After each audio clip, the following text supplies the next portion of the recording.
que ya hay gente, o sea, que los problemas del mundo digital no son problemas del mundo digital, son problemas que existen en nuestra sociedad, ¿no?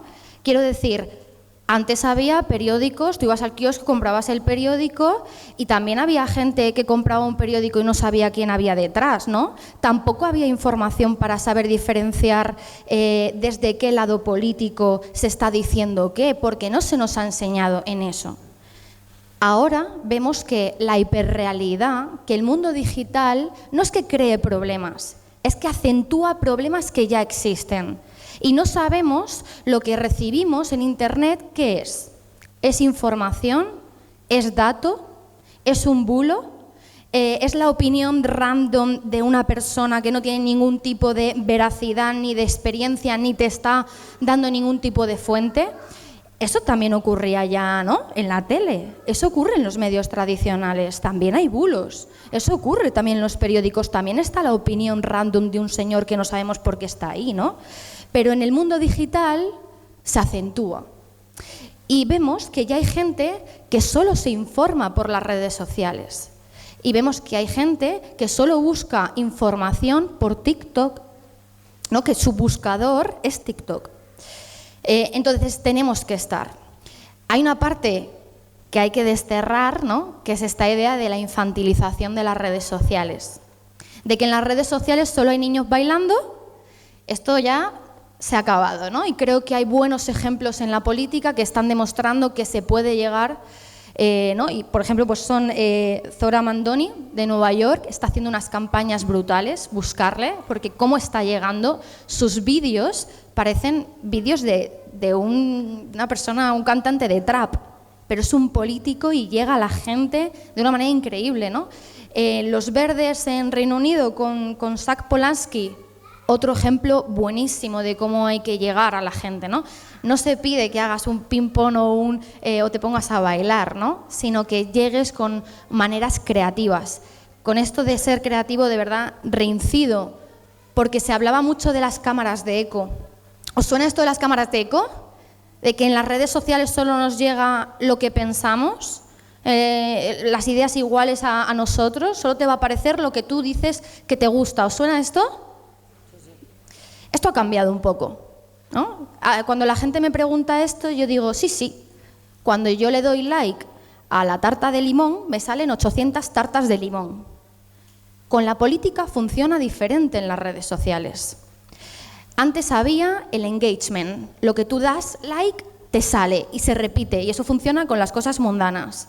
Con la política, las redes sociales han descubierto el enragement, que es básicamente el like por el odio, o que tú interactúas por odio.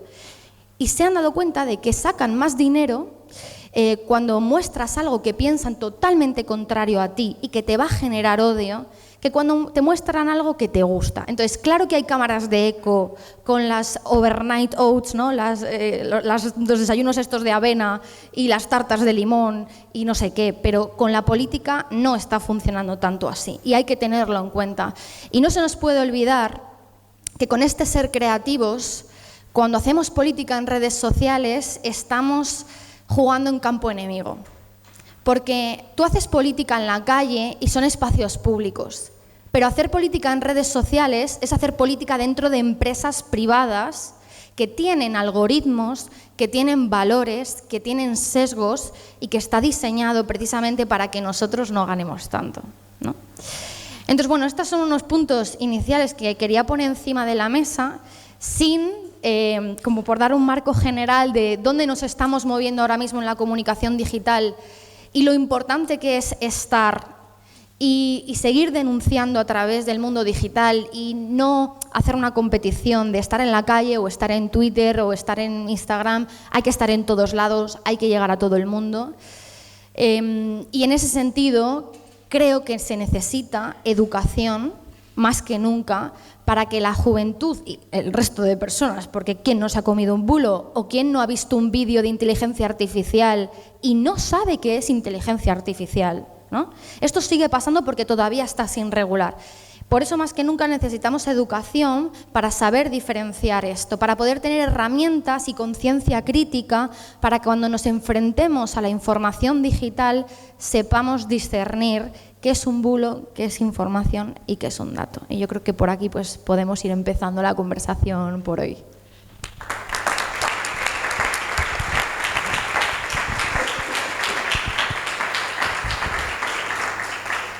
Seguiremos la conversación de redes con Edu, pero ahora vamos a pasar a una parte del periodismo un poco más tradicional. Antonio, hoy proliferan los pseudomedios que se autoproclaman como periodismo libre y figuras como Vito Quiles o Beltrán Endongo, que tú conoces muy bien, que utilizan las redes como armas políticas. ¿Cómo puede el periodismo competir contra esta estrategia de intoxicación masiva?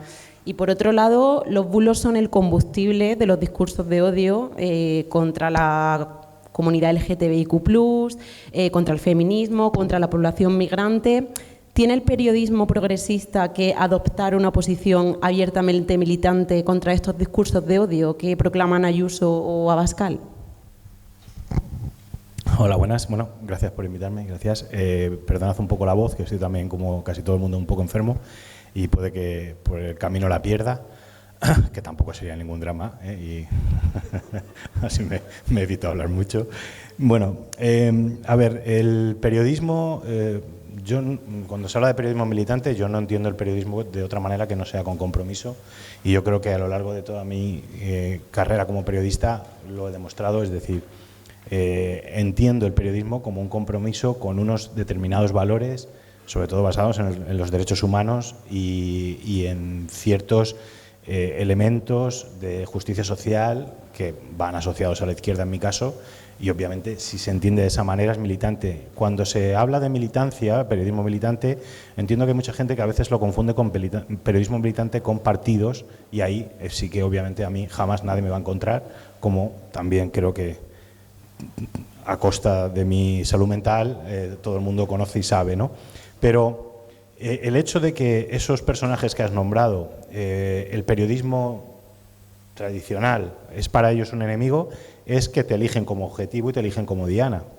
Es decir, yo nunca me he dedicado a informar o a hablar de este tipo de personajes, pero ellos me han elegido a mí como uno de sus objetivos y una de su diana. ¿Por qué? Pues porque consideran que soy un objetivo a batir. Y esto es importante. Cuando yo a veces tengo dudas de si mi trabajo si lo estoy haciendo bien, si voy por el camino correcto, y me lo dejan claro cuando me convierten muchos en objetivo a batir. Es decir, una de sus prioridades es quitarme del camino. Y en esto no son solo esos elementos de extrema derecha, hay otros elementos dentro del espacio progresista que también me han querido quitar del camino, además de manera muy directa, muy insistente durante muchísimo tiempo. Es decir, cuando tú ejerces desde un punto de vista independiente, con compromiso, con unas ideas, pero independiente, eso implica que te van a querer quitar del camino, porque el periodismo tradicional sí tiene un papel importante, sí tiene un papel confiable y evaluable, que todavía hay muchísima gente que confía en él, por mucho que obviamente tú no puedes creer que con un compromiso, con unas ideas, va a sacar bien a todo el mundo. Ni a todo el mundo al mismo tiempo, incluso a los que les caes bien hoy, es posible que mañana, dentro de un rato, no. Me ha pasado muchas veces también y lo entiendo, incluso lo asumo con bastante normalidad. Es decir, los periodistas, el periodismo tradicional, yo digo tradicional, pero yo empecé en las redes sociales, es decir, yo llegué hace 16 años que hago periodismo, pero antes trabajaba de documentalista detrás o en los medios de comunicación, pero desde un punto de vista como detrás, ¿no?, de los que hacen el trabajo para los que somos periodistas. Y empecé en las redes sociales, y fue a través de las redes sociales, me abrí un blog, a través de Twitter, y empecé a dar por saco bastante hasta que empecé a crearme y empecé a trabajar luego en medios tradicionales. Primero escribiendo, luego en medios en televisión y ahora donde puedo y donde me dejan. Pero el periodismo tradicional o el periodismo es un método, es una manera de ejercer la profesión, es un método de trabajo, y ese método de trabajo, si lo ejerces con compromiso, con dignidad, con rigor sobre todo, implica de manera ineludible que te vas a crear enemigos, siempre, obviamente, porque a nadie le gusta escuchar a veces lo que no quiere escuchar o lo que es la verdad. Y cuando tú decides cuál es tu línea editorial, porque por mucho que yo soy autónomo, no soy freelance, como dicen, yo soy autónomo y trabajo en muchos medios de comunicación, pero yo tengo una línea editorial y esa línea editorial la manejo y la tengo en todos los medios de comunicación diferentes en los que trabajo, en mis redes sociales, en mi canal de Telegram. Cuando hay algún... Vosotros me he abierto un Substack, ¿no? Ahora. Y cuando veis un artículo mío en Substack es porque no me lo han querido publicar en ningún medio de comunicación. Pues yo lo mando, no me lo y pues lo publico aquí. Es decir, no me importa quién me lo publique, dónde, yo sé que yo voy a poder ejercer lo que yo quiero, cómo quiero y cuándo quiero. Obviamente no elijo escaletas, igual que no he elegido estar aquí y no poder escuchar a Ofelia, que me habéis hecho pero no elijo de qué se habla, cuándo se habla y cómo se habla, pero sí elijo qué decir. Y eso lo he hecho siempre y me ha generado costes, obviamente. Y es importante saber que cuando tú ejerces tu trabajo de manera, bueno, como tú crees conveniente, yo creo que además todo el mundo es necesario a la vez, pues haciendo muchas cosas en diferentes lugares al mismo tiempo. Es decir, yo no voy a hacer lo que yo veo, ahora me gusta mucho el trabajo que está haciendo Woke Up y Elena Reinés. Claro, yo me imagino haciendo lo que hace Elena Reinés y soy pues, como el meme que sale en Los Simpsons del señor mayor ahí saludando. Yo no puedo hacer eso, yo no, o sea, ni lo voy a pretender. Y si algún día me quedo sin trabajo, pues otra cosa hago, pero eso no. Quiero decir, hay que saber cada uno lo que puede hacer y yo tengo mucha presencia en redes sociales y mucho impacto en redes sociales, a veces más del que yo quisiera, porque muchas veces no soy consciente que escribiendo un mensaje, un tweet, genera un impacto que ni siquiera soy consciente de él, porque escribo algo porque estoy un poco cansado y me empiezan a llegar mensajes por privado de muchísima gente, digo, se ha liado, sin ser consciente de que yo ni quería, ni tenía pretensión de hacerlo, ni me imaginaba que sí. Y a veces tampoco eres consciente de esa repercusión que tienes y no la buscas. Pero influye y tienes esa capacidad para hacerlo, ¿no? Y hay una cosa que sí me gustaría decir, porque hay muchísima gente que seguramente quiera dedicarse al periodismo, yo también soy creador de contenido, porque al fin y al cabo yo he escrito libros, artículos y eso es crear contenido. No sé si dentro de las redes sociales eso se llama, pero bueno, yo creo contenido en diferentes formatos.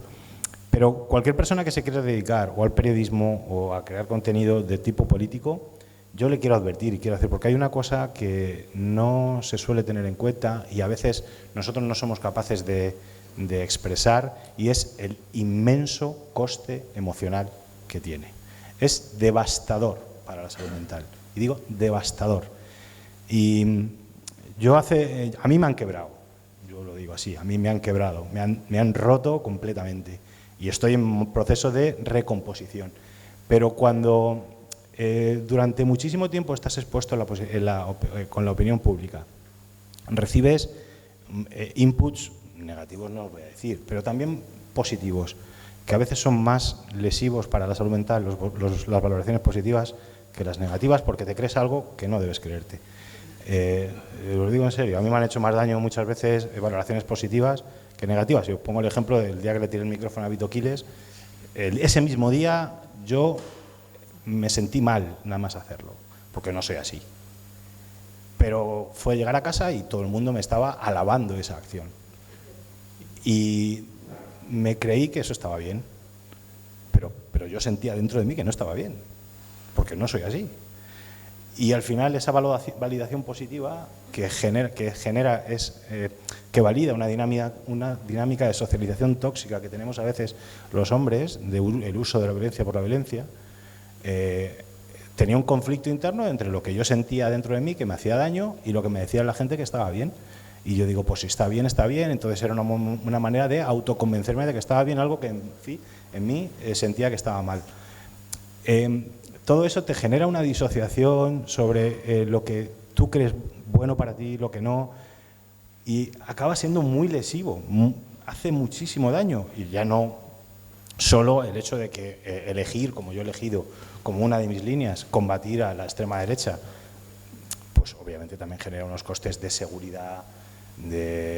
Hace muy poquito en mi barrio detuvieron a una banda de narcotraficantes en mi barrio, a 50 metros de mi casa, neonazis de Suburbius Film que a mí me tenían amenazado y yo tenía que salir todos los días a pasear al perro con un spray de pimienta porque no sabía si ese día me iba a tocar. Y eso es constantemente durante los últimos, no digo 15 años, pero los últimos 6, 7 años ha sido así. Quiero decir, independientemente de que cualquiera que quiera hacer contenido, que se quiera actuar en política, en los medios de comunicación, en las redes sociales, que sea consciente de eso, que se cuide mucho, si puede que haga terapia, si puede, porque lamentablemente no todo puede hacerlo, y sobre todo que seamos conscientes de ello para que cuidemos a la gente que lo hace, por lo menos siendo comprensivos cuando no dicen lo que exactamente nos gustaría que hiciese. Porque yo ya he aprendido, antes yo era también de esa manera, y obviamente todos cambiamos y lo hacemos bien. Yo era quizá una de las personas tóxicas que en cuanto veía que alguien no decía lo que me gustaba, iba, y además con el daño que podía hacer al tener más influencia. He aprendido a que cuando haya alguien que no dice lo que me gusta, antes de decírselo, lo reflexiono, lo pienso y me planteo cuál es el coste que puede generar sobre esa persona, porque si en el 90% de las veces dice algo con lo que estoy de acuerdo, pues si ese 10% de las veces hay algo que no me gusta, por lo menos me voy a plantear darle el beneficio de la duda para no hacerle daño, porque no sabemos lo que hay detrás. Yo no conozco a nadie ahora mismo que de verdad tenga un mínimo de influencia o tenga una capacidad para poder meter su mensaje y que tenga repercusión en la opinión pública, que no reciba una ola de toxicidad y de odio terrible. Y eso, por mucho que ahora se crea, y yo me lo creí, que eres fuerte y que no te hace daño, te acaba destruyendo. Y es así. Entonces, lo importante es también, porque somos de izquierdas, que seamos empáticos con aquellos que no piensan diferente siendo de nuestro mismo espacio, cosas que piensan diferente siendo de nuestro mismo espacio, porque también tenemos que cuidarnos incluso hasta cuando no somos o no pensamos lo mismo.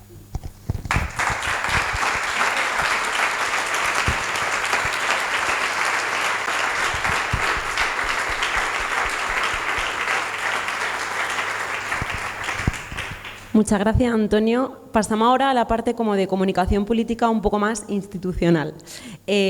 María, desde tu experiencia en el Ministerio de Cultura, ¿cuál crees que es el rol o el principal desafío al que se enfrentan las instituciones en esta vorágine de información y de desinformación? Hola, hola. Bueno, buenos días. En primer lugar, muchísimas gracias a Más Madrid por organizar este espacio de pensamiento. Creo que estos espacios son absolutamente necesarios. Además, creo que habéis hecho un grandísimo esfuerzo por hacer un espacio abierto, un espacio con múltiples voces, un espacio en el que, digamos, nos habéis invitado a gente que formamos parte de organizaciones distintas o de espacios distintas, pero que al final compartimos, ¿no?, unos mismos objetivos y unos mismos retos, ¿no? Entonces, en primer lugar, quería daros las gracias porque la verdad es que no abundan esos espacios de reflexión y menos en el día a día, ¿no?, de los que estamos, en el día a día de las organizaciones y la política. Así que, en primer lugar, gracias y gracias también a todo el equipo de organización, especialmente a Juliana, que sé que le ha costado mucho tiempo, muchos meses organizar esta cumbre, a ella y a su equipo de organización. Y que esto, ¿no?, que al final este es el trabajo militante que nos ayuda a construir comunidad, ¿no? Simplemente como compartir este espacio hoy todos juntos y todas juntas durante toda la jornada. Bien, antes de entrar en la parte de, digamos, de cuáles, digamos, como los marcos del gobierno, en qué situación está la izquierda ahora mismo, yo quería entrar un poco en lo que ha dicho Miriam, porque me parece que, digamos, como en el contexto actual, a la hora de pensar y de idear los mensajes y de pensar la comunicación, estamos en un contexto relativamente nuevo a la hora de pensar sobre todo la parte de a quién dirigimos nuestros mensajes, ¿no? Yo he estudiado comunicación política, llevo toda la vida dedicándome a discurso, argumentario, y normalmente cuando estudias comunicación política o en los manuales de comunicación política hay básicamente 4 herramientas, ¿no?, que uno tiene que tener en cuenta a la hora de pensar cómo impacta su mensaje, ¿no? El primero es la agenda, es decir, de qué temas hablamos y quién tiene la capacidad para decidir de qué temas hablamos y de qué temas no hablamos. Tradicionalmente, estar en un gobierno, normalmente la cosa positiva que te da es que tienes mucha más capacidad de generar y de impulsar tú la agenda de los temas de los que se habla que normalmente desde la oposición. Esas agendas, digamos, normalmente se estructuraban, o al menos en los manuales de comunicación política se estructuran desde la idea de la agenda institucional, ¿no? O sea, qué mensajes emitimos los partidos o qué mensajes emite el gobierno, las instituciones, la agenda ciudadana, es decir, cuál es la agenda que marca la ciudadanía a través de las movilizaciones, a través de la organización popular, y la agenda mediática, que también tiene su propia lógica, y digamos que hay un triángulo en el que todos combatimos entre nosotros por los temas. Aparte de la agenda está el marco, es decir, de qué temas hablamos, y el marco político es cómo enfocamos estos temas, es decir, qué causa estos problemas y qué solución le damos a esos problemas. Luego tenemos el relato, que es básicamente la construcción lógica de esos sucesos, ¿no? Hay muchos sucesos que pasan en nuestra sociedad, hay muchos temas que son cambiantes, y de lo que se trata el relato es de darle una estructura coherente, es decir, un nudo, o sea, un planteamiento, un nudo y un desenlace, una solución, o sea, buscar la coherencia.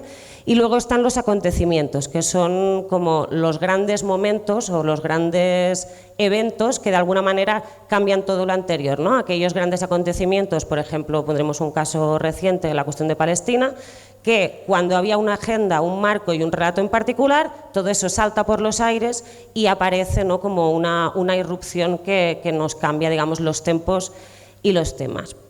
Esto es, digamos, tradicionalmente cómo se ha pensado la comunicación política desde el punto de vista del emisor, ¿no?, de los que redactamos esos mensajes y hacemos esos mensajes. ¿Qué ha cambiado para mí en este contexto y que creo que nos dificulta muchísimo? No solo como la hora de pensar de qué titular hacemos o qué idea decimos, sino a quién nos dirigimos, ¿no? Y ahí entronco con una cuestión que decía Miriam. Yo creo que hay un fenómeno relativamente nuevo que, digamos, hace muchos años de que se está hablando de ello, pero que ha ido a muchísimo más, que deriva de la crisis de los medios de comunicación y que es la falta de un paraguas común o de una agenda común. Es decir, tradicionalmente siempre se había dicho, ok, los medios de comunicación ya no marcan únicamente la agenda, ¿no? Pues lo que hablamos de la agenda ciudadana, las redes sociales, etcétera, etcétera, pero más o menos entendíamos que lo que decía la SER a primera hora a las 8 era lo que marcaba la agenda, ¿no?, de todo el día, a pesar de que a lo mejor la gente pues no lee El País o no escucha la SER, pero es lo que te marcaba un poco como la agenda de todo el día. ¿Cuál es la diferencia que yo veo actualmente? Creo que hemos llegado a un punto tal de fragmentación de audiencias y de pérdida de peso de la audiencia de la televisión y de los medios de comunicación que las agendas se han fragmentado. Es decir, la gente, ¿no?, ahora mismo que digamos que no ve la televisión, que estoy convencida de que muchos de vosotros, si no fuera por trabajo, tampoco veríais la televisión. Perdón, me he perdido ahora. Esto. O sea, digamos, esa falta de audiencia de la televisión y de los medios genera esas agendas distintas en el sentido de, hay un nicho, por ejemplo, ¿no?, de gente, digamos, en redes sociales, sobre todo en este caso como vinculado a la extrema derecha, que le llegan, por ejemplo, todas las noticias de todo lo que, yo qué sé, del último asesinato que ha habido por parte de un migrante en el barrio de no sé qué. Del último apuñalamiento que ha habido en el pueblo de no sé cuántos. información y una agenda que a nosotros no nos llega. O sea, es una información y una agenda que a la gente de izquierdas, que incluso también consumimos redes sociales y que estamos muy informados, no nos llega. Y pasa también a la inversa. O sea, muchas veces nosotros pensamos que por haber salido 5 segundos en televisión con nuestro corte de tele, esto ya le ha llegado a todo el mundo, cuando en realidad esa agenda de esa televisión hay todo un sector de la población al que no le ha llegado porque tiene su propio nicho y su propia agenda. El caso más claro de esto fue la irrupción de Alvise en el Parlamento Europeo, ¿no? O sea, es decir, un señor que saca 800.000 votos en el Parlamento Europeo y que una grandísima parte de la población no conocíamos. O sea, que decir, nosotros le conocíamos, la gente que militamos, ¿no? Un poco por ser un agitador, por el canal de Telegram, pero en ningún momento y en ningún escenario nos hubiéramos imaginado que este señor hubiese llegado a tener 800.000 votos. Mi madre no sabe quién es Alvise, por poner un ejemplo, y en cambio este señor sacó 1 millón de votos. Entonces, creo que esto nos dificulta mucho a la hora de pensar cómo están llegando nuestros mensajes y a quién están llegando nuestros mensajes, ¿no? Digamos, esa fragmentación que se da o sea, que se había dado toda la vida en lo ideológico, ¿no? Que, digamos, existían los medios de derechas, los medios de izquierdas, pero más o menos había una agenda compartida, aunque el enfoque de tratar el tema fuera diferente. Ahora creo que esas agendas se han segmentado. O pasa también a veces desde la izquierda, ¿no? Esto ha pasado mucho, por ejemplo, últimamente con Gabriel Rufián. O sea, Gabriel Rufián no hace excesivos medios de comunicación, no está todo el día haciendo entrevistas, no sale todo el día en la tele. Ahora bien, en el nicho de redes sociales, gracias a que sus vídeos se han viralizado y sus discursos se han viralizado, ahora mismo parece el grandísimo referente de izquierdas para muchísima gente, mucho más que toda la gente que hacemos un esfuerzo, digamos, por estar todo el día en los medios de comunicación. Aparte de esta fragmentación, existe también la fragmentación clásica de la propia dinámica de los medios y de los titulares, que es cada día hablamos de un tema distinto, cada día parece que lo que dijimos ayer ha caducado y que hoy ya se habla de otro tema. Y luego, dentro de las propias redes, existe para mí otra fragmentación que viene ya desde hace un tiempo, pero que me parece que ahora es mucho más acusada, porque ahora YouTube, digamos, te da un sustento para vivir, ¿no? Ahora lo comentaba Antonio, ¿no? Él empezó, digamos, como bloguero y luego de bloguero, ¿no? Digamos, da el salto a la televisión, a tertuliano. Ahora mismo la gente que se dedica a YouTube o que está en redes sociales no tiene ningún interés en acabar siendo tertuliano porque cobra mucho más en YouTube que en las tertulias o de lo que puede llegar a cobrar nunca en un partido o una liberación de un partido. Esto me refiero a incentivos puramente económicos y de audiencias. Esto genera una cosa bastante perversa porque estamos pasando y ya llevamos tiempo así, de un contexto en el que más o menos se militaba en las redes sociales pensando en un colectivo, pensando en la izquierda, pensando en espacios políticos, y hemos derivado a marcas personales, ¿no? O sea, que hay mucho más interés por mi marca personal y por el engagement, ¿no? que decía antes Miriam, que además se da bajo una lógica de adhesión-cancelación, que es la que me genera seguidores, es la que me genera dinero, y no tengo ningún incentivo para participar, digamos, de esa agenda o paraguas común que decíamos que cada vez se está borrando más, ¿no? Y entonces eso genera cada vez más nichos más pequeñitos donde, digamos, más o menos nos hablamos entre nosotros. ¿Cómo hacer frente a esto?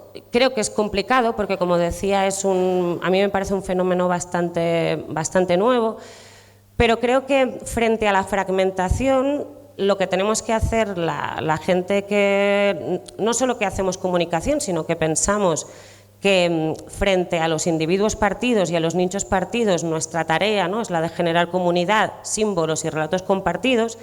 Creo que nuestro reto está en pensar, digamos, cuál es nuestro relato compartido más allá de la inmediatez y de esas agendas que a veces, pues podemos decirlas muchas veces en la televisión, pero no van a llegar a todo el mundo, ¿no? Es decir, por ejemplo, yo creo que la izquierda ahora mismo ha perdido un poco como su capacidad de generar como un gran relato de visión de mundo y un gran marco de visión de mundo, Pero me parece que, por ejemplo, la extrema derecha lo tiene clarísimo. Su marco es la migración.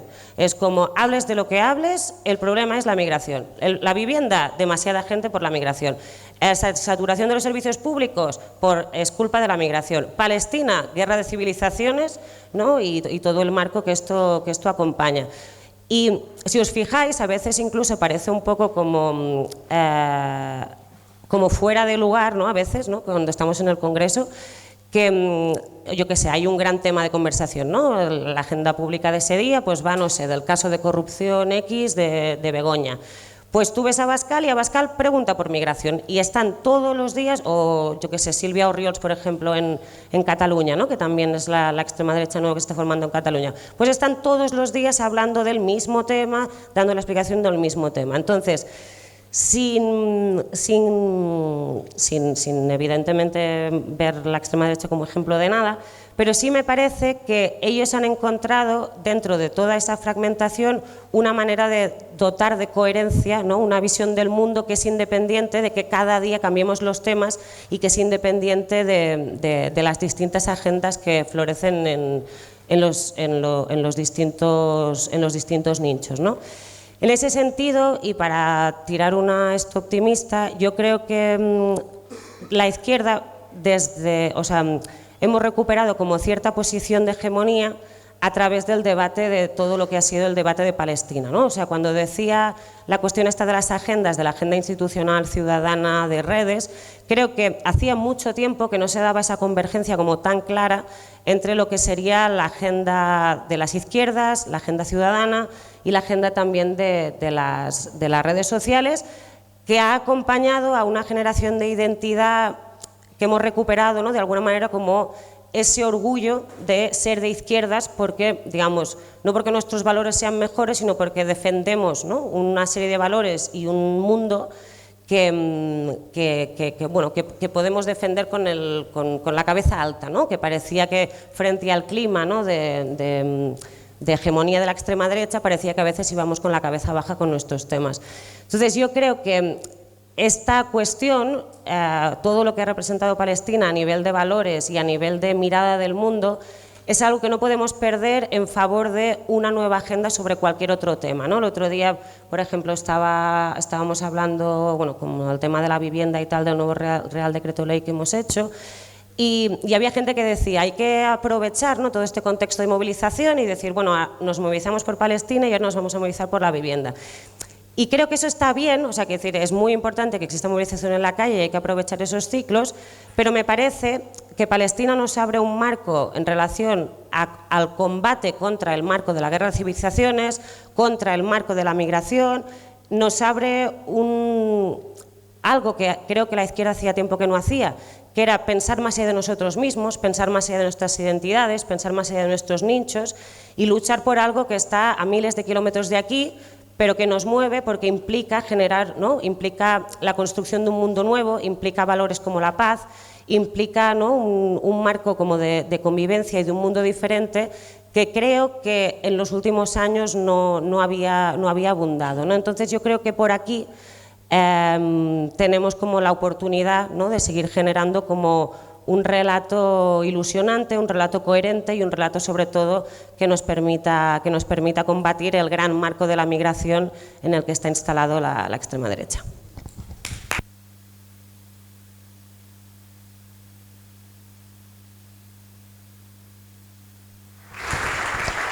Muchas gracias, María. Se ha hablado mucho de redes sociales y, Edu, pues te tengo que preguntar ¿por qué escuchamos cada día que la izquierda ha perdido la batalla de la información y de las redes sociales? ¿Las redes sociales son de derecha? ¿Y cómo influyen en los resultados electorales de nuestro país o de cualquier otro? Bueno, muchísimas gracias. En primer lugar, me quiero sumar a los agradecimientos a la organización de un evento tan importante como este, además de que creo que estamos muy faltos precisamente de espacios analógicos donde se intercambien ideas entre personas que a lo mejor nos cruzamos en otros espacios, pero que rara vez tenemos la oportunidad de compartir pues, reflexiones así directamente. Y de hecho, joder, yo me quedo con un montón de cosas que estáis diciendo y algunas entroncan bastante bien con cosas de las que quería hablar. Hablaba María sobre el tema de la fragmentación de los públicos y de las agendas. Yo tengo que decir que a nivel, por ejemplo, de usuario o de participante en alguna que otra tertulia, es alucinante cuando de repente te invitan a una tertulia a la que no estás acostumbrado a ir y de repente descubres que hay un mundo totalmente paralelo al que tú vives, en el cual de repente de lo que se está hablando no es del genocidio en Gaza, por el cual tú llevas una semana yendo a actividades o centrando toda tu vida y todos tus medios están puestos ahí, toda tu mirada está puesta ahí, y de repente tú te sientas en la mesa y descubres que el tema principal del día son los jóvenes marroquíes influencers que atraviesan el estrecho a nado y que están amenazando nuestras fronteras, ¿no? Y hay una mesa en la cual realmente de lo que se habla y el tema central de debate es ese, ¿no? Creo que hay... En lo que estaba diciendo Antonio también, es que creo que es muy interesante y muy fuerte también lo que cuentas, porque creo que esa borrachera, ¿no?, que produce las redes sociales, esa exposición, creo que nos atraviesa a todos los que en algún momento hemos tenido pues ese contacto directo con las redes sociales continuado. Creo que es una cosa que afecta de una manera que lo has explicado yo creo que a la perfección. Y que nos tiene que llevar a pensar cómo desde lo colectivo, cómo desde los proyectos o cómo desde los espacios de militancia, en un sentido amplio, evidentemente, no desde los partidos, damos una cobertura a los que están colocados en esa diana permanentemente. Porque también, o sea, y además me parecía muy importante que pusieras el acento tanto en la distorsión que causa la rabia que uno siente en determinados momentos cuando uno está expuesto. O sea, todos en distintos momentos, los que estamos ahí un poco, hay momentos en los que consiguen quebrarte porque te colocan en una posición en la que realmente recibes un odio que es inconmensurable. Sí, hola. Pero es que es verdad que también está el otro lado, el lado de que realmente los seres humanos no estamos preparados para recibir dosis de validación o dosis de dopamina que te colocan en una posición también de montaña rusa eufórica y que te hacen perder por completo los pies en la tierra. Y yo creo que precisamente lo que tenemos, porque la tarea de dar esa pelea, esa batalla es imprescindible, y es imprescindible que haya personas que sigan estando en esas trincheras, pero precisamente para cuidarlas es imprescindible que existan dispositivos organizativos, colectivos, que permitan tener esa toma a tierra y que permitan que tanto cuando te quiebran porque recibes un torrente de ataques terrible, como cuando puedas estar en un estado casi dopamínico, eufórico, que te haga perder el sentido de la realidad, sepamos cómo ubicarnos y sepamos recordar que estamos trabajando en una cosa más amplia, en una cosa colectiva, en la cual ese camino no se hace solo, sino que te puedes acompañar desde otras formas. Eso yo lo he sentido mucho con Más Madrid en muchos momentos, y yo me alegro de militar en un espacio que cuida a la gente que en distintos momentos se va exponiendo. Y creo que es una cosa que hay que extender en general a los espacios de militancia y a los espacios de acción política. Y sobre las redes sociales, claro, yo militando precisamente en el ámbito de las redes sociales, porque, bueno, pues hacías referencia antes al 15M, que a ti te pilló más pequeña, a mí me pilló justo cuando estaba, pues con 18, 19 años, estaba empezando a militar. Y realmente fue un momento de transformación muy importante en el que las redes sociales vinieron a prometer un cambio completo en cómo se producía la comunicación política y cómo se producía la relación entre los movimientos sociales, el espacio público, y esto era muy prometedor y tenía su lado infinitamente prometedor, y luego también vimos muy rápido sus lados oscuros, ¿no? Esto se corta todo el rato.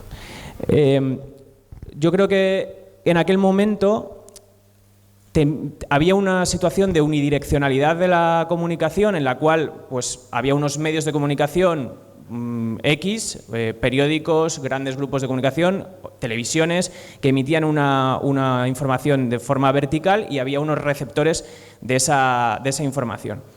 De repente esto se transforma por una posibilidad de, Castell lo llamaba autocomunicación de masas, ¿no? Por la posibilidad de que las masas se comunicaran con las propias masas de una forma viral y masiva mediante unas herramientas que antes no existían. Yo recuerdo perfectamente que nosotros éramos militantes en la universidad y, no sé, repartíamos panfletos y a lo mejor repartíamos 2000 panfletos en un día y de repente descubrimos una cosa que era YouTube, que en aquel momento no se utilizaba como se utiliza ahora, o sea, estaba empezando como el auge de todo esto, colgamos un vídeo y al día siguiente tenía 25.000 likes. Para nosotros esto era una cosa completamente desconocida, o sea, esto fue una transformación que nos atravesó a nosotros, pero que dio lugar a las primaveras árabes, que dio lugar al 15M, que dio lugar al auge de nuevos partidos en un montón de sitios y luego dio lugar a una transformación de toda la comunicación política y a cómo los partidos se fueron adaptando a ese nuevo medio. Pero claro, yo creo que estas redes sociales ya transformaron la esfera pública por completo, y ya tenían algunas cosas en potencia, tanto buenas como malas, que luego se han transformado, que han tenido una segunda transformación y que creo que esta segunda transformación ha sido más reciente. Ya en aquel momento se empezó a abrir paso una especie de, pues de dictadura del casito, ¿no? O sea, de necesidad permanente de captar la atención, de esa especie de auge del engagement y del click que ha cambiado también los medios de comunicación, que ha cambiado también la manera en la que consumimos titulares, en la que se hace, por tanto, toda la rueda entre periodistas, políticos y quien está en las redes sociales difundiendo eso. Yo siempre digo, al final el político tiene la sensación... o sea, hay muchas veces que se dice ¿por qué los políticos hacen tantas payasadas? ¿No? En plan, ¿por qué el debate político está tan degradado? Y es como, bueno, es que todo el que esté en política sabe que el 90% de las cosas serias que ocurren en un parlamento nunca jamás van a ser contadas por nadie. Y es más, no son contadas con nadie no porque los periodistas sean muy malos y solamente quieran ir a las cosas muy tontas, no son contadas por nadie porque el periodista está presionado por cuántos clics va a obtener de ese titular que va a poner de esa crónica que ha hecho de algo que ha sucedido en un parlamento. Entonces, evidentemente, al final del día va a tener que ir a su jefe a decirle, oye, ¿tú cuántos clics has metido en mi medio de comunicación?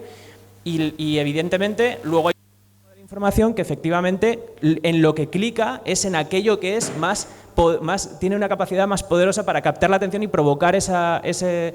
Bueno, eso yo creo que ya llevamos en esa rueda muchos años y hemos convivido con ello, hemos intentado adaptarnos a ese estado de cosas y hemos luchado por intentar hacer comunicación política y batalla política sabiendo que esas reglas de juego estaban cambiando.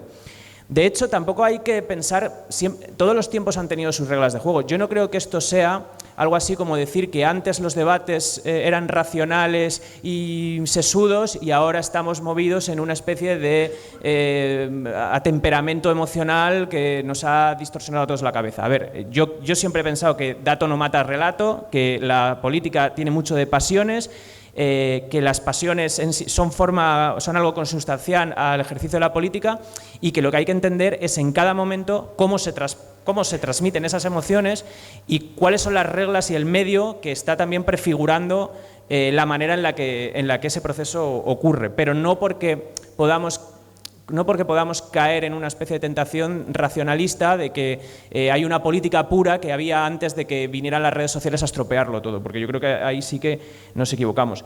Creo que la cuestión es que ahora está habiendo una segunda transformación que para mí tiene que ver con dos cosas fundamentales. Una, el auge de los nuevos formatos de vídeo vertical, que creo que transforman el tipo de comunicación que se está realizando y que además abren un espacio tremendo a todo este auge del enrichment a través de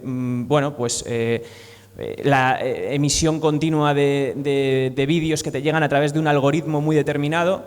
Creo que antes esa ficción de la autocomunicación de masas estaba menos mediada por algoritmos tan tóxicos. Creo que era más, a ti te llegaba la información de los que tú realmente seguías. Eso está cambiando y está cambiándose por algoritmos que cada vez más segmentan y dirigen contenidos específicos a perfiles específicos en función de intereses que son opacos y más oscuros. Y creo que luego también ha habido una concentración, no porque antes las empresas no fueran empresas capitalistas totalmente privadas y con intereses que ya estaban ahí, ¿no? Pero sí que creo que ha habido un alineamiento de las élites en recuperar el control político de una cosa que al principio pues estaba un poco menos direccionada. Y creo que esto, pues la concreción de esto ha sido con la victoria de Trump y una investidura en la cual están ahí sentados los principales dueños de estas redes sociales. Y al final tengo la impresión de que estamos volviendo a una especie de verticalidad en esta comunicación que obviamente no es la misma que podemos pensar antes de las redes sociales, pero que es muy llamativa. Hay, por ejemplo, un autor que se llama Thompson que explica en un artículo bastante reciente que actualmente solo el 7% de Instagram, el 17% de Facebook, tiene que ver, solamente el 7% del consumo y el 17% de Facebook tiene que ver con consumo de redes sociales que tenga que ver con los amigos o con los conocidos. O sea, la gran mayoría del consumo que hacemos en redes sociales ya es de desconocidos que nos mandan mensajes a nosotros. Y de hecho, las previsiones que tienen algunas de las grandes empresas de redes sociales para intentar llegar como al nuevo paradigma de lo que querrían que fuera las redes sociales es lo que llaman la regla del 90-9-1, que es decir, que el 90% de los usuarios sean meros consumidores de redes sociales, que el 9% se dedique simplemente a remixar contenido y que solamente el 1% esté realmente siendo creador de contenido. Es decir, esto lo que Thompson lo llama que las redes sociales se están volviendo a convertir en la televisión, que son la nueva televisión. Cada vez hay menos productores y cada vez hay más consumidores pasivos del contenido que producen otros. Y esto, evidentemente, al final es una vuelta a esa verticalidad que aparentemente las redes sociales habían venido a romper, aunque nunca rompieron del todo. Y además, aunque evidentemente sigue siendo posible producir contenido, ese contenido para conseguir esa influencia, la influencia no es algo que se logra gratis, sino que la influencia se logra adaptando el contenido que generas a unos filtros muy mediados por ese algoritmo que, por otra parte, es absolutamente voraz, que te obliga a unos ritmos de producción, de un consumo y de una creación permanentes y regulares, y que en cuanto dejas de producir, pues cae en picado como tu engagement y tus cifras, porque el algoritmo no te premia, porque lo que premia es que estés permanentemente construyendo. Y en fin, pues yo creo que como fuerzas transformadoras tenemos que preguntarnos pues qué podemos hacer ante esto. Y yo creo que siempre fue desigual la batalla cultural en los grandes medios y en el espacio público. Lo fue cuando pues había que combatir con octavillas a los periódicos que eran los únicos que se llevaban a los kioscos y era imposible tener un periódico si no eras del 1%, y lo es ahora, en el cual, evidentemente, yo creo que ha habido un movimiento oligárquico para recuperar completamente el control político de las redes sociales, en las cuales, por otra parte, no podemos dejar de desenvolvernos porque es la manera en la que tenemos de dar esa batalla. Es decir, las élites están recuperando en realidad lo que siempre les perteneció, y nosotros siempre hemos jugado con una mano atada a la espalda, y siempre hemos sabido que jugamos con una mano atada a la espalda. Y lo que nos toca es pensar cómo hacemos para construir herramientas colectivas que permitan, de alguna manera, hackear un poco eso, sabiendo que siempre vamos a jugar con la mano atada a la espalda. Y ahí pues habrá que efectivamente estudiar qué es lo que está funcionando en otros sitios, y tenemos que hacer aprendizajes colectivos. Ponías el ejemplo de Mamdani, ponías el ejemplo de Woke Up, que me parece que ha sido una iniciativa valiente y valiosísima, de la que no hace falta que salga una, hace falta que salgan cientos de estas, y a lo mejor funcionarán 5, 10, las que sean, pero creo que hay que generar, en el fondo, una infosfera propia que no sea estanca de un partido político o de un espacio político, sino que al final sea una red en la cual nosotros tengamos distintos cañones, algunos pequeños, algunos grandes, pero que se interrelacionan y que comunican y que intentan hacer frente.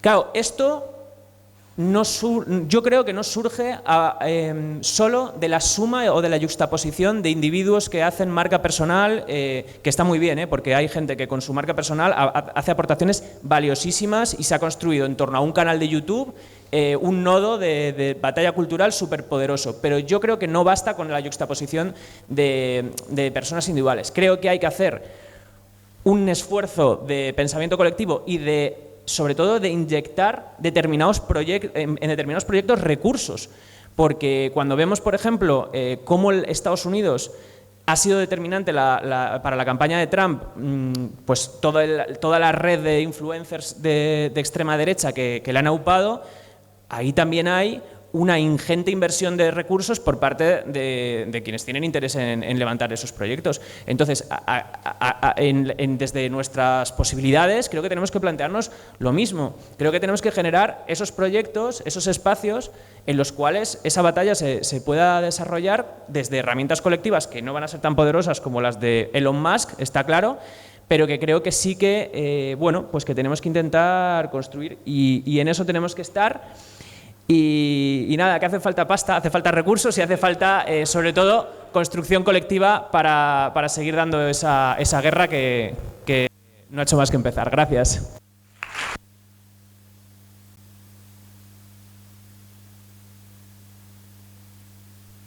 Vale, pues tenemos como unos 20 minutos por si alguien quiere hacer alguna pregunta. Venga.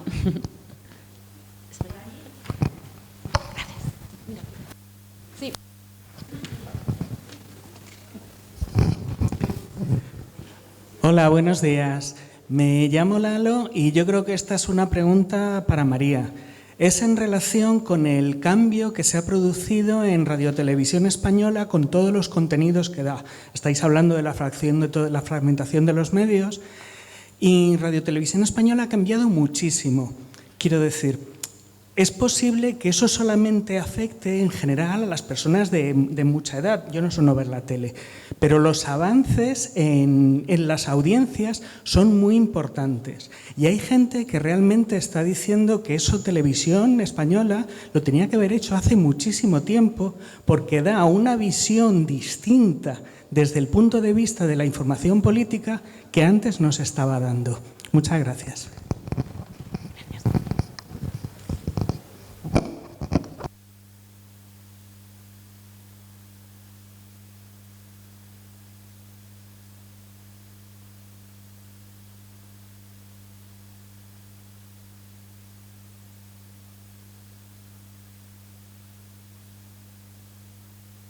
¿Funciona? Sí, yo soy Rafa, de la Asamblea de Centro de Más Madrid, desde hace poco, y soy bastante mayor. Entonces, yo he vivido la transición, de hecho estaba en el cuartel cuando se murió Franco, y he visto que muchos periodistas, después, a toro pasado, decían, yo sé todo de la transición y lo contaron luego. Lo mismo con el 23F, lo sabían todo, pero no informaron. Con las aventuras del emérito no te quiero contar. Y me sigue dando la impresión, esto es una pregunta para maestre, pero eso, tal vez es solo una impresión mía, que los periodistas, y sobre todo cuanto más currantes y más trabajan, es más así, se siguen callando muchísimo. Supongo que lo que sepan de Ayuso lo cuentan inmediatamente, pero lo que sepan de otras cosas me da esa impresión. Ojalá esté equivocado.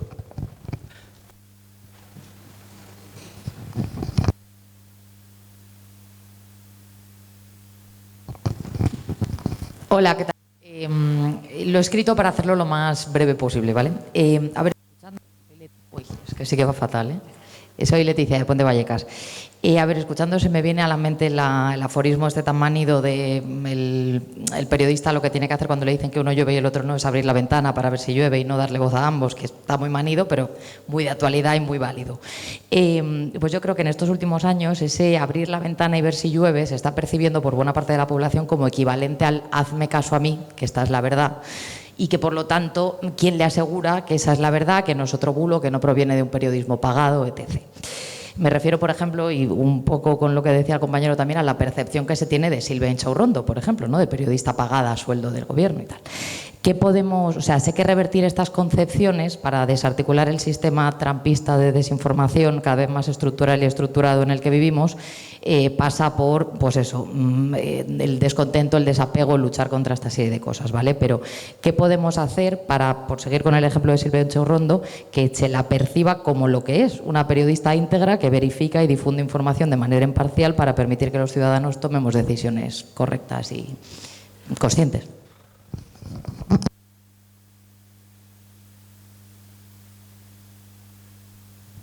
Hola, buenos días a todos.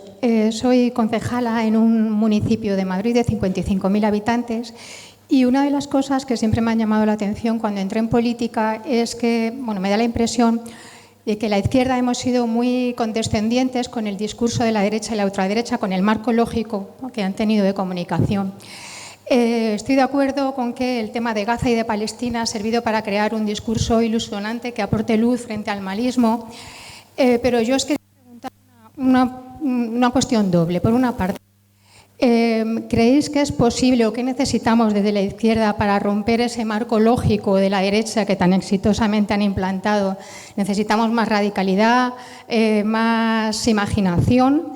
Y también os lo pregunto desde la doble perspectiva de los periodistas, es decir, si es necesario seguir o comentar todos los días las ayusadas, por ejemplo, y los exabruptos de esta señora y seguirle el rollo y que ellos están marcando continuamente la agenda política, y también desde un punto de vista de los políticos que hacemos política o intentamos hacer política, llevar nuestro discurso a nivel municipal, es decir, trabajamos a contrarreloj en un marco muy fragmentado de audiencias y también donde construir relatos ilusionantes lleva mucho tiempo.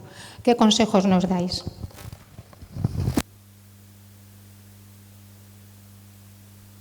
Muchísimas gracias por las preguntas. Pues si quieres empezamos. Hola, bueno, sobre los periodistas que se callan, voy a empezar con eso. Es decir, hay a veces que hay que entender que un periodista sabe muchas cosas que no puede contar, pero no es que no las puedas contar porque no las puedas contar, sino porque no las puedes probar. Es decir, yo no puedo publicar absolutamente nada que no pueda probar ante un juez de manera fidedigna, porque yo soy consciente.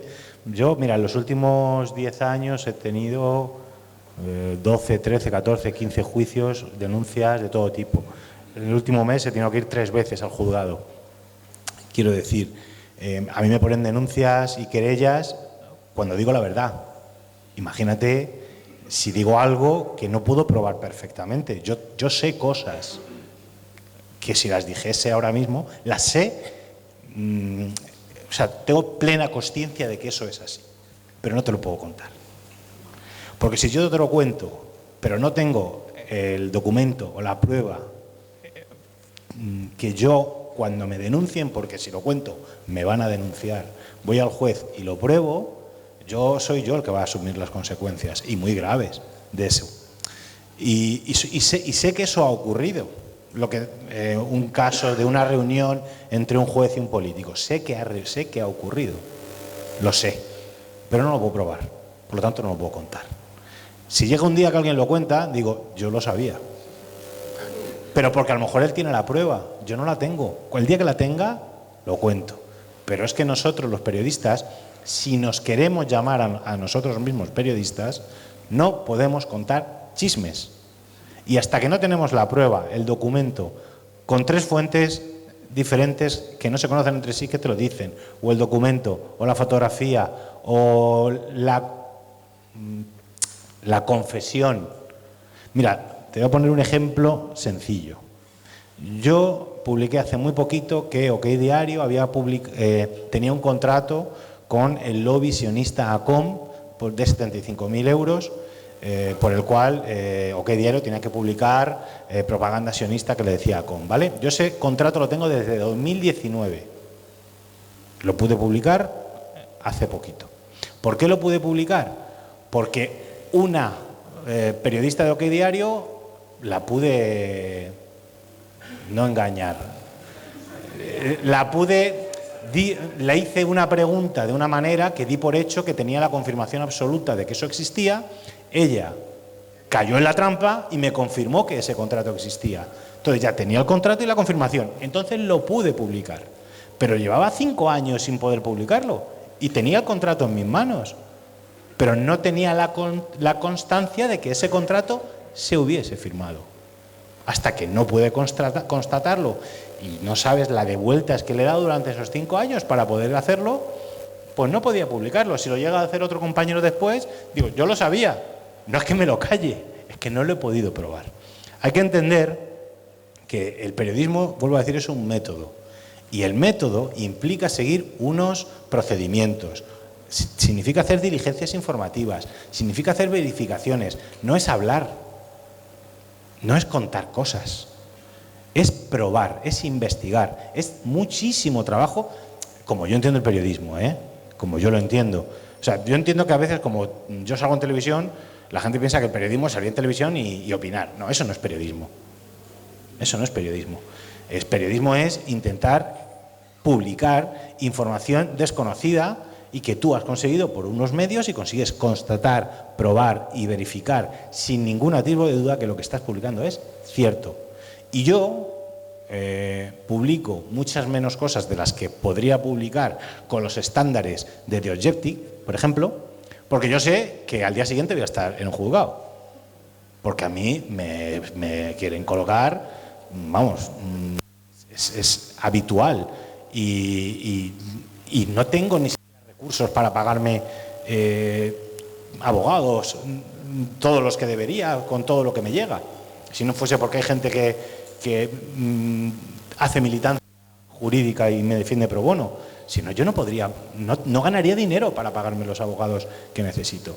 Entonces, a veces nosotros o pensamos que un periodista se calla, no dudo que haya algunos que se callen cosas, no lo dudo, pero hay a veces que nosotros sabemos cosas, pero no las podemos decir, porque no las podemos probar.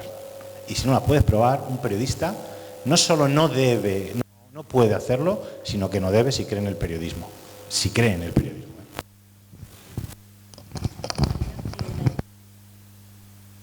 Hola. Vale, pues mira, empezando por la pregunta de la compañera, de la compañera concejal y enlazando con lo que decía Antonio,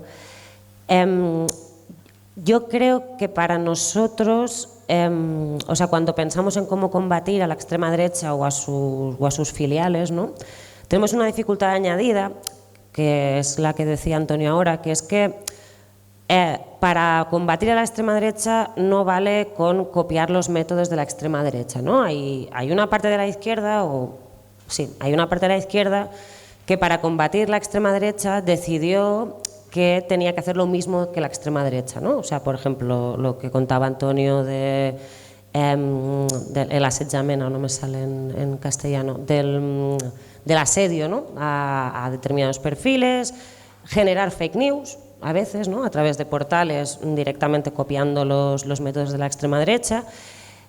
Eso es lo que no hay que hacer de ninguna manera. O sea, nosotros somos personas que, más allá de que pensemos que las ideas o los mensajes tienen que llegar a un nicho u otro, nuestro mayor objetivo como personas de izquierdas y personas republicanas es generar ciudadanía y derechos de ciudadanía. Y ciudadanía con capacidad crítica, ¿no?, y ciudadanía que sea libre en el sentido más republicano del término, o sea, que sea ciudadanía informada, con derechos y con capacidad para discernir en el mundo, ¿no? Ese es el tipo de periodismo y de comunicación al que nosotros tenemos que aspirar.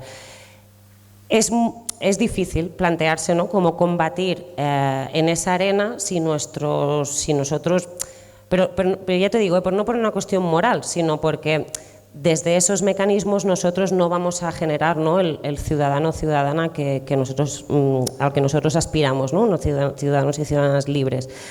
Pero yo sí que creo que hay como algunas cosas que sí podemos hacer. La primera es la que decía en la charla inicial, que es la de combatir la fragmentación con coherencia y linealidad en nuestros mensajes. Es decir, más allá de caer en la trampa de cambiar el tema cada día y pensar que porque hemos salido en la tele un martes hablando del tema del día, eso ha generado algún impacto, ¿no?, en la opinión pública, o algún impacto que a nosotros nos valga la pena a la hora de de generar identidad, emoción y conexión política, pensemos más en partidas de largo alcance. Yo creo que en Más Madrid, por ejemplo, ¿no?, que siempre habéis disputado mucho la idea del tiempo, ¿no?, la idea de los cuidados, la idea del tiempo, la idea de vidas, ¿no?, que valgan la pena ser vividas, de vidas más lentas, de vidas más tranquilas, de vidas, ¿no?, que no se dejen llevar por el estrés, la cuestión de la salud mental, ¿no? Vosotros habéis incorporado como toda una serie de elementos a una manera coherente de mirar el mundo y a una utopía, pues me parece que ese, por ejemplo, es el camino. Es mucho más camino que dejarme llevar, ya os lo digo, que es la presión diaria, todos los días, por hablar del tema que toca de cualquier manera, independientemente del marco o del mensaje que vaya a tirar, ¿no? Digamos como una cosa de salir por salir, que es muy una dinámica muy de los partidos y muy del gobierno y muy de las instituciones.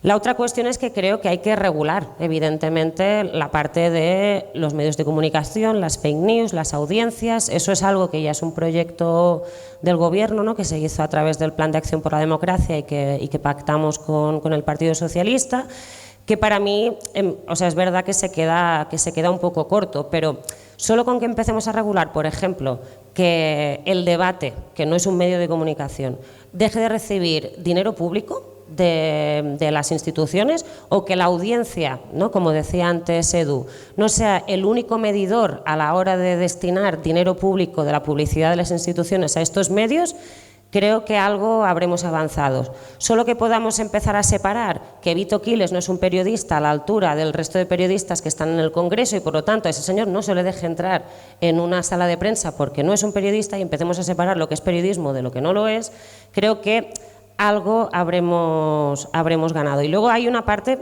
que también es una tarea de los medios de comunicación, o sea, quiero decir, yo sé que es muy difícil en contextos, que además es la primera cosa también que habría que hacer, que es que los periodistas tengan condiciones dignas.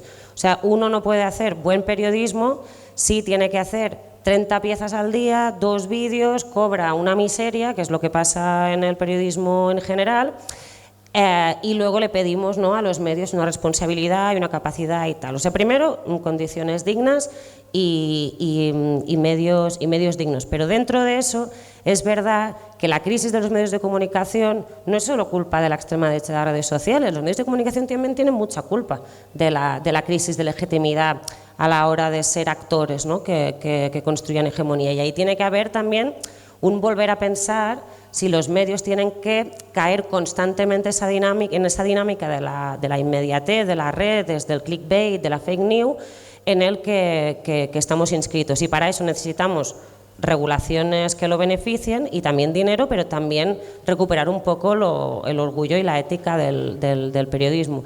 Y ya brevemente, con lo que comentaba el compañero de Televisión Española, yo creo que en Televisión Española se ha hecho una cosa muy positiva, ¿no?, que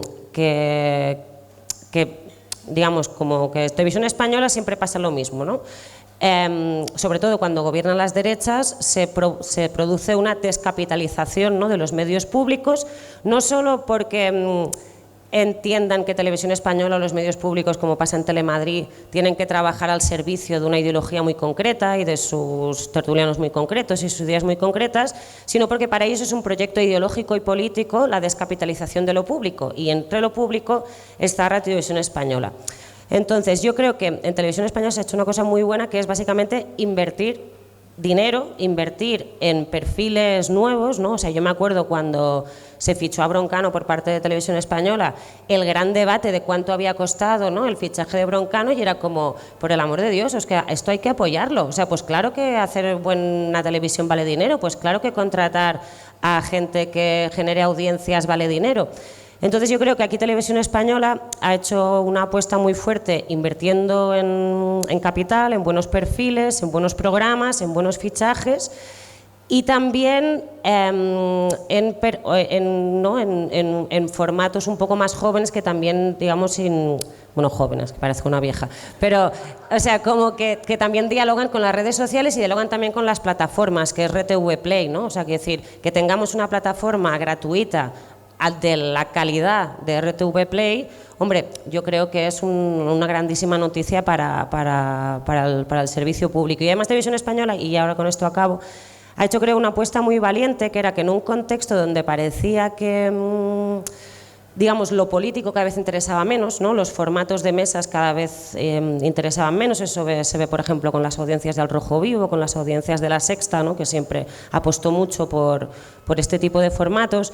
Creo que Televisión Española hizo un esfuerzo por decir, oye, vamos a volver a apostar por formatos donde se hable de política, donde se debate de política, con perfiles nuevos, con perfiles buenos, y les ha funcionado, y era una apuesta arriesgada, o sea, porque de entrada uno pensaría que lo que daría audiencia es Sálvame, ¿no? Por ejemplo, y ahora lo que tenemos es a Telecinco hundido en audiencia y a Televisión Española resurgiendo, ¿no? Entonces yo creo que esta es una buena apuesta, y es una buena apuesta en la clave, y acabo con lo primero que decía, para generar ciudadanía también crítica, con capacidad de pensamiento, pero sin renunciar al entretenimiento, que es lo que tiene que ser una televisión pública.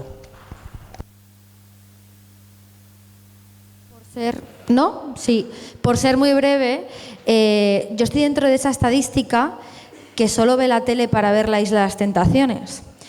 Pero desde que ha cambiado Televisión Española, la pongo todos los días y también me informo a través de ahí. O sea que sí que funciona hacer tele de calidad.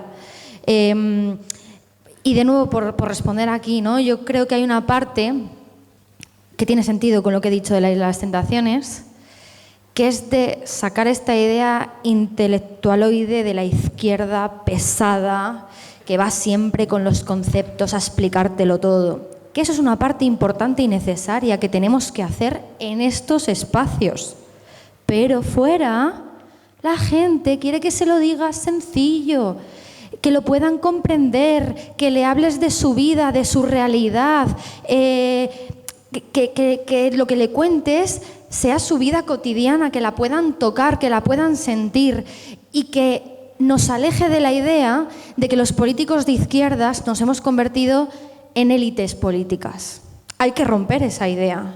Entonces creo que para eso hay que estar muy cerca de la gente, hablar mucho con la gente, hablarle de La Isla de las Tentaciones a la gente, ¿no? Yo qué sé, usar sus términos, usar sus intereses, usar su lenguaje, ¿no? Que de repente entramos en política y nos creemos que esto es otra cosa, y es la vida misma. Entonces, ¿por qué hablamos de repente diferente?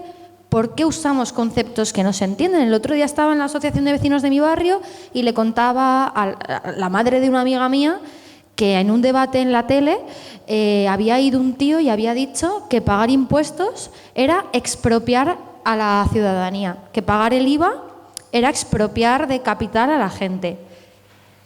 Y eso, la madre de mi amiga me dijo, ¿pero por qué la gente no habla normal? ¿Por qué? O sea, no estoy ni entendiendo eso, ¿no? ¿Qué quiere decir? Y esto nos pasa constantemente. Entonces creo que hay una barrera que hay que romper, que es hacer la política atractiva, que sientan que hablamos de sus problemas, y luego el paso difícil, que es solucionarle la vida a la gente de verdad. Porque aquí estamos en la oposición y desde aquí todo se siente tranquilito, pero en el gobierno no dan los números para cambiar las cosas, y cuando hay un mínimo de dar tampoco se están cambiando, ¿no? Entonces, ¿cómo vamos a pedir el voto en 2027 cuando no se está cambiando la vida de la gente? Hay una responsabilidad, y luego seremos nosotros y la militancia quienes tengamos que poner el cuerpo en las calles y pedir el voto. Entonces, estar cerca de la gente y cambiarle la vida a la gente.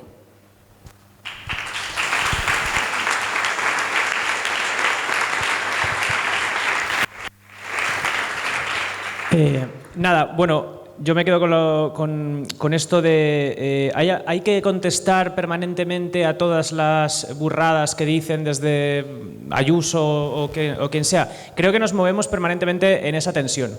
Y es un poco inevitable, porque por una parte, claro, es que había un momento en el que alguien podía decir: no les prestes atención, si no les miras no existen, ¿no? Si reproducimos como sus discursos, o si prestamos atención a la última burrada que ha dicho Vox, estamos haciéndoles crecer. Bueno, sí, pero es que ahora están en las encuestas con 70 diputados. Entonces, hay una alta probabilidad de que en unos años sean fuerza de coalición y quién sabe si en primera posición, teniendo en cuenta cómo le están yendo las encuestas al Partido Popular. Entonces, ya no estamos en un momento en el que yo creo que podamos hacer simplemente decir, no lo engordes con tu respuesta. Claro, esto es una cosa, ¿no? Luego, además, evidentemente, creo que sí que tenemos que tener una cierta responsabilidad de que, aunque sabemos que contestar a la última barra basada que ha dicho Ayuso es lo que más va a hacer que tengan repercusión nuestros propios discursos, porque esto es así, tú le pones un cebo a un vídeo de una burrada que ha dicho Carla Toscano y tu vídeo va a funcionar mejor que si no está movido por esa enragement, ¿no? Por esa rabia que genera oír a una persona decir una barbaridad. Pero claro, ¿cómo puedes ser responsable para evitar que tú estés ayudando al final a esparcir las barbaridades que, por otra parte, como decía antes, ya tienen un altavoz muy grande y que el altavoz, por mucho que tú se lo estés ayudando a generar, y esa centralidad en el espacio público, lamentablemente ya lo tienen conquistado, con lo cual alguna respuesta hay que darles. Yo creo que hay que responder, creo que también tenemos que ser conscientes del arma de doble filo que supone reproducir a veces nosotros mismos contenidos que son dañinos y que son veneno puro.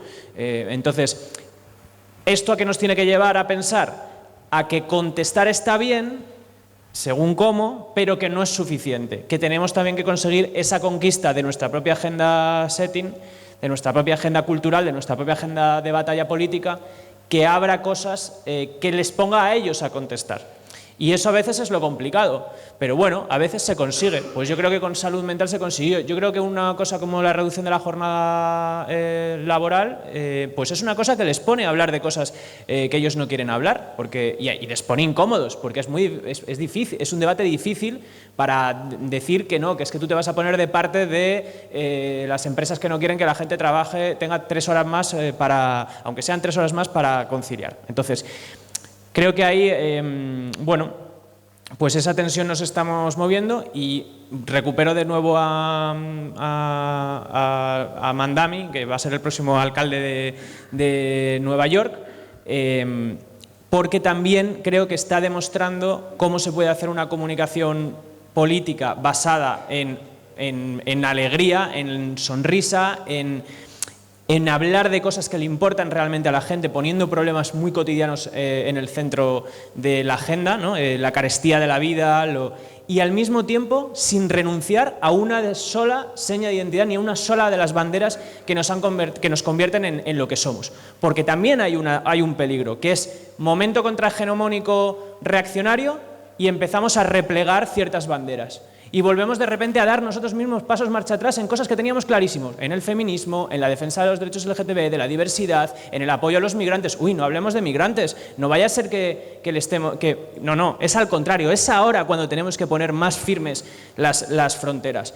Y tenemos que seguir reivindicando que, desde luego, tanto esa lucha de clases, digamos, para defender condiciones materiales dignas y por ejemplo, luchar contra, pues en el caso de Nueva York, ¿no? Contra la carestía de la vida, pero vamos, que podríamos hablar aquí de la vivienda, podríamos hablar de otras cuestiones, son luchas centrales e imprescindibles que tienen que ir en paralelo con otras luchas que desde luego son tan centrales, tan autónomas y tan independientes como costó mucho conseguir que fueran, porque durante un tiempo se consideró que eran subalternas, que eran secundarias, que eran algo prescindible o algo que venía en todo caso después. Y hubo que dar muchas batallas políticas para entender que todas esas alianzas se tenían que dar en un plano de autonomía entre ellas que las hace más fuertes y que nos convierte en un proyecto político que encarna pues, una sociedad por completo distinta al modelo despiadado y cruel que es el que están dibujando enfrente. Entonces, no renunciamos a ninguna bandera, sigamos firmes e intentemos volver a poner nuestros temas encima de la mesa, aunque a veces haya que ceder y contestarles a algunas de las barbaridades que no van a dejar de decir, por otra parte, lamentablemente. Gracias.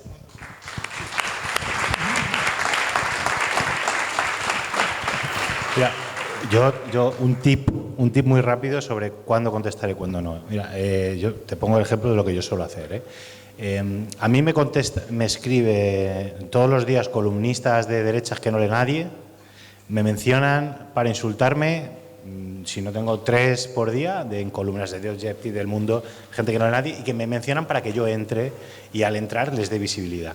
Entonces, yo tengo una regla, yo miro y cuando veo que su artículo, su mensaje no lo está leyendo nadie, lo ignoro. Lo ignoro absolutamente, da igual lo que digan, da igual lo que hagan. Solo entro cuando eso ya ha trascendido por encima de lo que yo haya hecho. Pero jamás soy yo el primero en dar visibilidad a un mensaje que precisamente tienes que ser consciente de que cuando te menciona lo que busca es encontrarte para que le des visibilidad. Muchas gracias por el tip, Antonio. Muchos retos por delante y aquí acaba la mesa de la idea del mensaje. Muchísimas gracias por acompañarnos. Acaba